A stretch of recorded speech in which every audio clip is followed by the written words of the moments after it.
Јас сум Душица Илич Боева од одделението за салмонидна фауна, практично рибарство и аквакултура во јавната научна установа Хидробиолошки завод Охрид. 25 години дел од оваа институција и 25 години посветена на ова што сега тука го гледате, на одгледувањето на подмладокот од Охридска пастрмка, добиен со вештачкиот мрез, природна популација од Охридското езеро.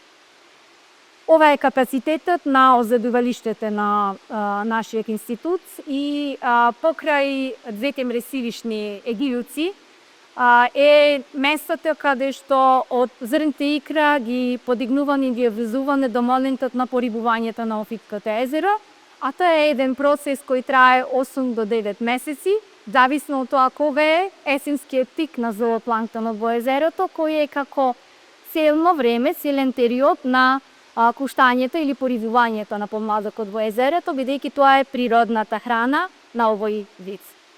Колекционирањето на икра започнува во средината на јануари месец и тогаш репродуктивниот материјал се добива од уловените матици од езерото, од природната популација, машки и женски блунки, на самите природни рибни пловишта на овој вид, кои може да бидат на 1 метар длебочина, но може да бидат и на 100 метри длебочина, особено на оние места каде што се судлат пустиричните подворните извори, како што е заливот на градот Охрид или регионот или локалитетот наречен Бирче. Пе колекционирањето и пе владувањето на икрата, сето тоа се вклучува на истражувачкиот пловен објект на бродот на Хидробиолошки завод. Одводената икра ја носиме тука во нашите инсталации, во мресилишните инсталации, каде во следните 35-40 дена е периодот на онтогенетскиот развиток или развојот до самото зрнце икра. Тоа е излеги затото зрнцесо и тоа ќе излезат, тие не се рибчиња се уште, тие се преларви со голено жолточно торбиче на нивниот абдомен, кој ще е храна за нив за следните 30 до 40 дена, а потоа ги учиме да ги прихрануваме со специјално подготвена храна за нив, со точен баланс на протеини и масти, за да се знае во кој период колку храна треба да добиваат и нивниот раст е темпиран до самиот момент на порибување. Колку треба да биде стара, односно водесна единката, за да биде тиштена во езеро? Така се споменја, значи сета е етенскиот пик на зоопланктон, за да можеме многу лесно од прихрана да ги пренесеме на природна храна. Еден ден пред пуштањето во езеро ги чуваме гладни, за да нивните дигестивни трактови се ослабодат од вишокот храна и не го третиме со органска материја езерото, а од друга страна полесно и побрзо ќе одат да бараат храна. Есенскиот пик на зоопланктонот е важен затоа што величината на устето на рибчето е со величината на зоопланктонот. Значи темпирањето и растот не е за да заврши во чинија, еден предладок, туку токму да биде идеално подготвен за премин на природни услови и што е можно побрзо да биде нивното адаптирање на тие услови. Точно заради тоа гледувањето е 8 до 9 месеци, зависно кога е есенскиот пик на зоопланктонот, кој може да биде се променлива динамика, зависно од климатските услови, зависно од тоа колку е периодот на летото долго трае. Јасно. Од кога оваа установа започнала со вештачки мрез на пастрмка? Вештачкиот мрез на пастрмката е воедно истовремено со започнувањето на работата на овој институт. Значи 1935 година институтот е основан, истата година е опочнато и оваа активност и тоа е една од главните апликативни дејности на овој институт. И 9 децении, каде што вчера го славевме јубилејот на нашата институција, ја исполнуваме оваа наша должност за одржување на популацијата на Охридска пастрмка во некој биолошки оптимум, толку што е можно од наша страна да придонесеме да обстои, бидејќи пастрмката е главниот чувар на балансот на равнотежата во езерото како топ предатор на пирамидата на исхрана во езерото. Вие ќе рекав дека секоја година се врши вештачки мрез. Дали овие 90 години имало периоди кога немало мрез, онока кога имало пауза од вештачкиот мрез на пастрмка? Така, за жал имале паузи 2 години за време на Втората светска војна. 98 година е една година кога што одлука ме е спроведен и 6 години во минатите години, од 2019 до 2024 имаше како е административен јас, додека законски и регулирано не те подготвија сите можни потребни регулативи за да може да се спроведува, а воедно и заради капацитетот на достап на вода, ограничената количина на вода за искористување во нашите капацитети. Водата ја делиме со јавното предпријатие Водовод Охрид, кое што е снабдувачот на вода за пиење на градот Охрид. И имаме извонредна соработка во договор кога каде е потребна тоа количина на вода, но сепак делејќи го капацитетот е една глава повеќе и е потребен поголем капацитет на вода за да можеме и овој капацитет за одводување да го искористиме до максимум. За следната година најадена е голема количина по попишувањето на договорот со Министерството за земјоделство, шумарство и водостопанство, кој заедно секогаш го финансира овој процес. Така да следната година ќе одгледаме најмалку 1,1 милион единки. Оваа година порибувањето беше извршено од наша страна со 620.000 единки, иако во договорот беше 400.000 единки, а воедно и Институтот за сточарство и рибарство Скопје при Универзитетот Свети Кирил и Методи исто така ја надмина бројката која што беше планирана за оваа година за порибување. Но тоа е некој напор да идните генерации за добробит на езерото, она што максимално можеме ние да го направиме. Јасно. И сега денеска со кои опасности се усочува пастрмката или да кажеме рибниот свет во Фуичкото езеро, кој за според вас најработеше мену го загрозуваат нивниот животен век? Првенствена свеста и совеста на луѓето.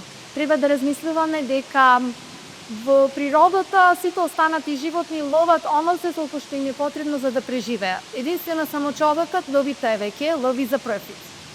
Тоа е еден од условите кои што наназад, ако навратиме деценијски, повеќе се одвивале тие риболовни активности, дека имало и прелез, имало и тористење на риболовен рибарски алот кој што не бил соодветен со димензии, се трудиме да биде сега се според закон. Во моментов од февруари наваму се веќе доделени концесии за комерцијален и за рекреативен риболов на езерото. Со нова методологија, да сега вообичаено беше да биде еден концесионер на македонска страна, сега ќе бидат 7 концесионери и се надевам дека оваа нова метода на методата на зоните ќе даде резултат за повеќе физичко чување на популацијата на охридска пастрмка. Од друга страна, следеси сме на огромен број на плезни објекти и тоа најголем број од нив глифери со многу мокни мотори, кои што од една страна заради буката, бучавата, ја вознемируваат пастрмката. Улесително околно се ножите што најголем број од нив само во летниот период, но и летната форма е таа која треба да ја заштитиме на пастрмката и треба да ја овозможиме да има мрез. А од друга страна, дел од нив само стојат во каналот, речиси во што не изслегуваат. Така да намалиме од тие лични задоволства и лични потреби, да оставиме езерото, да ги нема тие дополнителни оптеретувања. Исправен може да бидат и се мрежите дукови. За останати, оставени, заборавени, мрежите што може заради недреме да бидат повлечени или може да бидат од други причини присутни во езерото. Напор даваме и за тоа да бидат рибните плодишта, барем на пастрмката, исчистени од нив. И еве веќе Като традиција секоја година во крајот на септември, почеток на октомври, тоа е една од активностите која нашиот институт ја спроведува. Оваа година во програмата за финансиска поддршка за рибарство и аквакултура е како посебна мерка за рехабилитација на риболовните води, внесено токму оваа мерка и еве за неколку дена крајот на септември ќе почнеме со Преспанското езеро, а потоа и со Охридското езеро да отстраниме колку што е можно повеќе од овие мрежи кои не ловат само риби, туку ловат и птици, и ракови, и се што можат да врзат за себе, врзани за субстратот, најчесто каменес, на местото каде што поврзуваат на дното на езеро. Добро. Споменате дека имаше 6 годишен прекин на вештачкиот мрез. Колку сметате дека тоа наштети на единиците, на број на единици на пестрнката и на нивниот животен век? Ако знаеме дека срмката и се потребни 7 години да стигне до 1 килограм, а само 15 минути од чинија да биде изедена, и дека треба да стигне до 4-та година за да остави потомство зад себе, доволно кажуваат овие факти колку неиспроведувањето на оваа мерка делува на пасрмката. Да кажам дека стигнавме до црвената линија и за среќа не ги надминавме тие 7 години, за да оставиме поголем јаз во должистите класи на овој вид, дека на овој начин со повален капацитет и обладување на повален број на единки ќе се потрудиме тие 6 години да го намалиме нивното негативно влијание и да поправиме состојбата што е можно поскоро и да се гордеоне со националното богатство.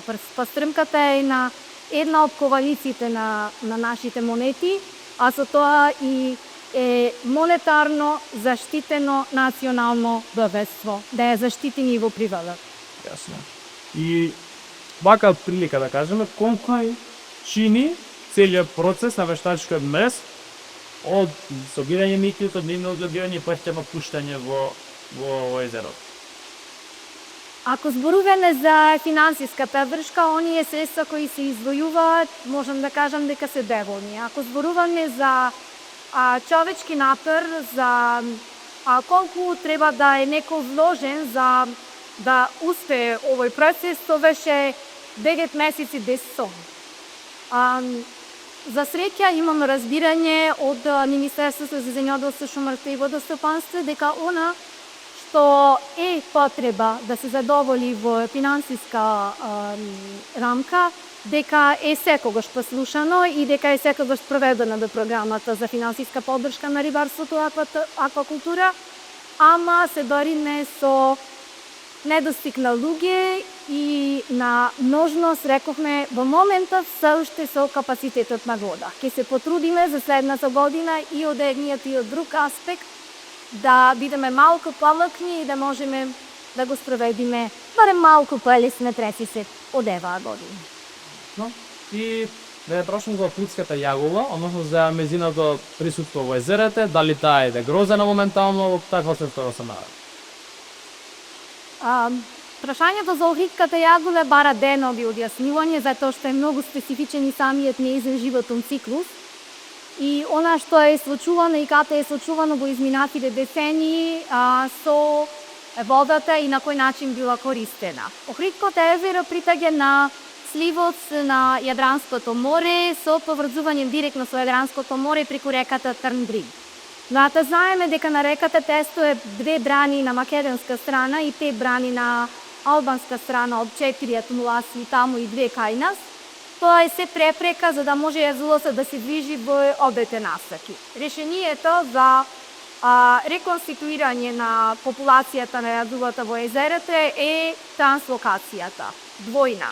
Од една страна, за спакленките, една од формите и една од фазите на развојот на пастрмката е подготвена да влезе од морска во сладка вода, да бидат транслоцирани од Јадранското море, да бидат донесени до Охридското езеро, а второто е кога сребрените јагули бидат подготвени за свадбениот пат до Саргасово море, каде исто пат ја секнува својата репродуктивна активност, да бидат транслоцирани од излезот од Охридското езеро на реката Дринка и Даљано и да бидат транслоцирани во Јадранското море.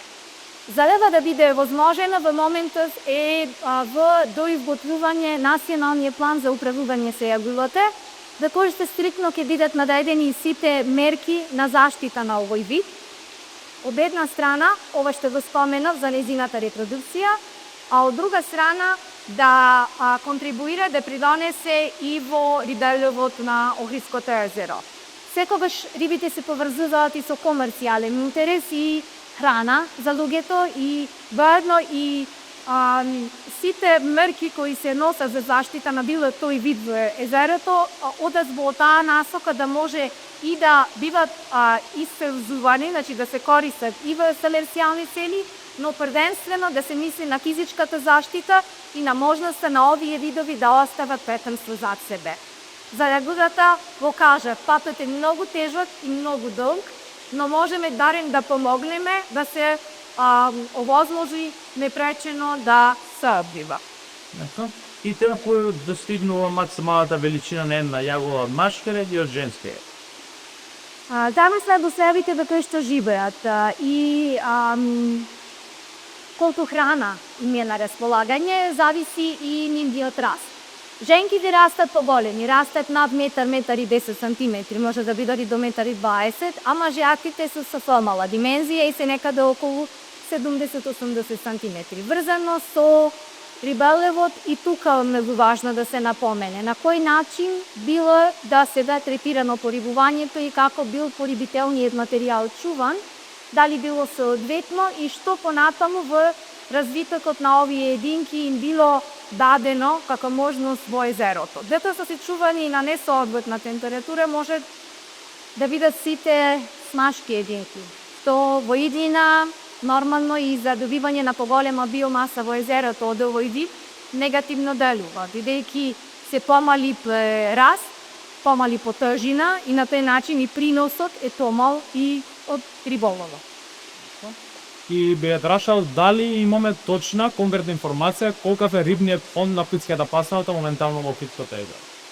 За да можеме да кажеме точна бројка, треба да имаме веќе направен проценка на рибен фонд на езерото, а тоа не е направено. Оние податоци кои ги имаме се статистички податоци кои ги издадуваме од податоците кои ги добиваме при вештачкиот мрез на Охридската пастрмка, следејќи ја популацијата, ве тоа бројка со колкав нафор можеме да ја ловиме, за колку дена, со кој риболовен алот, на кои локалитети и која количина на икра и млечја добиваме.